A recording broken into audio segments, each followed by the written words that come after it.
நம சிவாய. அன்பு சிவபக்தர்களே, முந்தைய பகுதியில் பதஞ்சலி முனிவரும் வியாகிரபாத முனிவரும் சிவபெருமானின் ஆனந்த தாண்டவத்தை தரிசிக்க எப்படி தவம் செய்தார்கள் என்பதை பார்த்தோம். இப்போது சிதம்பர ரகசியத்தை புரிந்து கொள்ள மிக முக்கியமான ஒரு விஷயத்தை அறிந்து கொள்ள வேண்டும். அது பஞ்சபூத ஸ்தலங்கள்.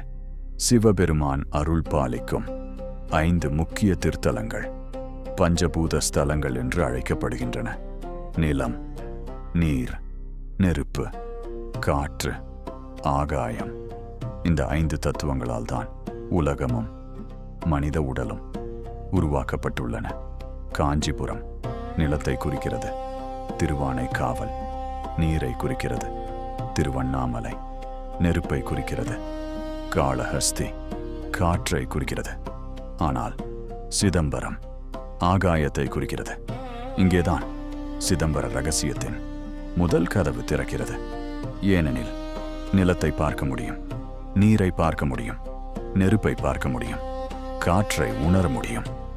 ஆனால் ஆகாயத்தை நாம் எப்படி பார்க்க முடியும்? அதற்கு உருவம் இல்லை, எல்லை இல்லை, நிறம் இல்லை. அது எங்கும் நிறைந்துள்ளது. அதே போல இறைவனும் எங்கும் நிறைந்திருக்கிறார். இந்த உயர்ந்த தத்துவத்தையே சிதம்பரம் நமக்கு உணர்த்துகிறது. சிதம்பரம் என்ற சொல்லுக்கே ஒரு ஆழமான பொருள் இருக்கிறது. சித் என்றால் ஞானம், அறிவு, உயர்ந்த உணர்வு. அம்பரம் என்றால் ஆகாயம், விண்வெளி, எல்லையற்ற வெளி.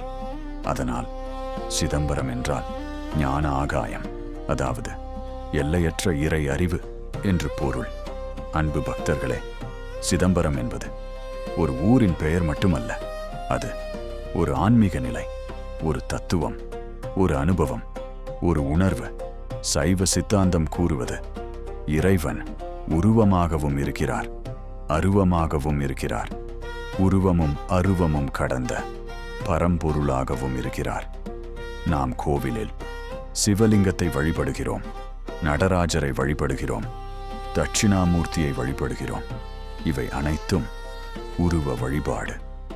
ஆனால் இறைவன் ஒரு உருவத்திற்குள் மட்டும் அடங்கியிருப்பவர் அல்ல. அவர் அனைத்திலும் இருக்கிறார், அனைத்திற்கும் அப்பாற்பட்டும் இருக்கிறார். இந்த உண்மையை மனிதர்களுக்கு உணர்த்துவதற்காகவே சிதம்பரத்தில் ஒரு அற்புதமான ஆன்மீக அமைப்பு உருவாக்கப்பட்டது. அதுதான் இன்று உலகம் முழுவதும் சிதம்பர ரகசியம் என்று அழைக்கப்படுகிறது. ஆனால் அந்த ரகசியம் என்ன?